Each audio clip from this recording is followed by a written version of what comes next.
Okay, I want to call on this gentleman right here. You want to give me mic? Thank you. My name is Hitisham, and I'm a Fulbright scholar here in the United States. Of course, I haven't read the book, but my observations are based on the presentation made by Christine. Unfortunately, I found some of the, there is a lot to debate about, but I understand I am a participant only, I can make only use of limited time. I found some of the arguments were very selectively used, and only one side of the picture was presented. For example, a couple of examples. You said Kashmir, Pakistan has no legal basis on Kashmir. I don't understand what sort of legal basis should we have. You have mentioned about the UN resolution. You have mentioned that India went to a Security Council, and Security Council said that let the Kashmiris decide. Let us have a plebiscite there. So that's a legal basis. Go and ask the Kashmiris with whom they want to go. My second observation: yes, we had a beautiful lawn back there in our homeland, but it was late 1970s, at the peak of Cold War. Soviet Union just entered Afghanistan, and here was the CIA and the Americans. They went to Pakistan and Afghanistan, and fortunately, incidentally, they found an ally in the form of ISI or whatever, and they jointly created this jihad narrative. Kashmir is not the only thing which is behind those groups which you are calling the jihadis and terrorists. In fact, Kashmir has always been there. The jihadis, the rise of jihadis has been after the Soviet Union entered, and then CIA went there and worked with ISI, and the jihad narrative was brought, groups were made and fought with, and then the Soviets were pushed out. And then US left Pakistan and Afghanistan in the lurch, and Afghanistan fell into the hands of the warlords. All right, so you need to read my book, because every single thing that you just said is fictional. Let's first begin with the UN Security Council Resolution 48. Sir, have you read it? Have you read? No.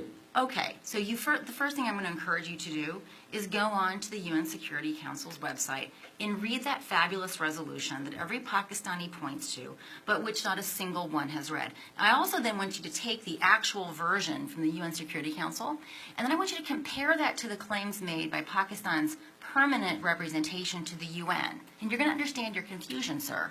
So the resolution is actually very clear. There are 3 steps. They were sequential and they were conditional. The very first step was that Pakistan was supposed to demilitarize to the satisfaction of this UN body that was to be established.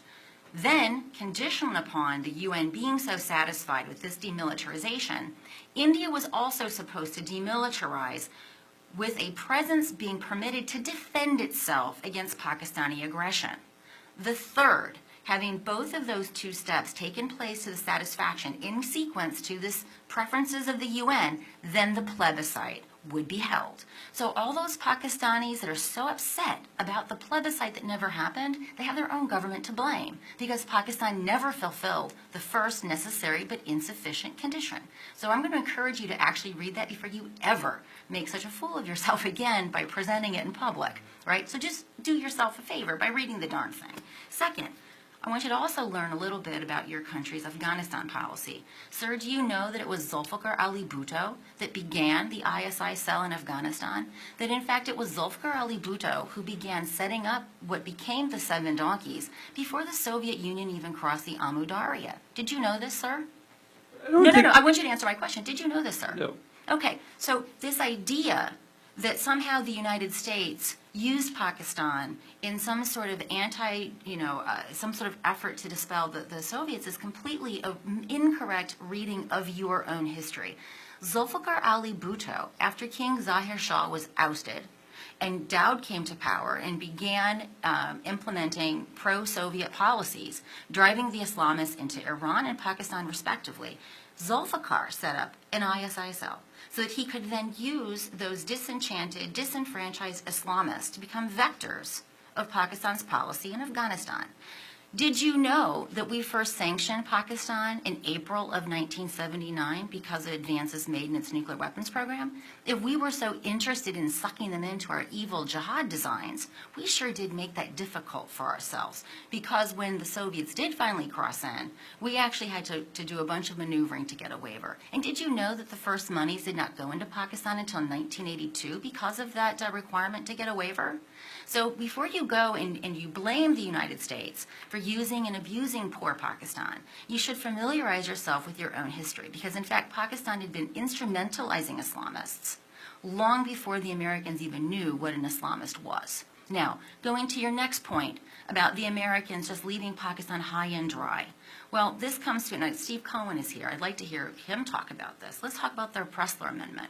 Right? The Pressler Amendment was actually designed so that Pakistan could continue proliferating while we continued arming you, right? Because we'd first sanctioned you in April '79. Everyone understood the name of this game. When we withdrew in 1990, we withdrew.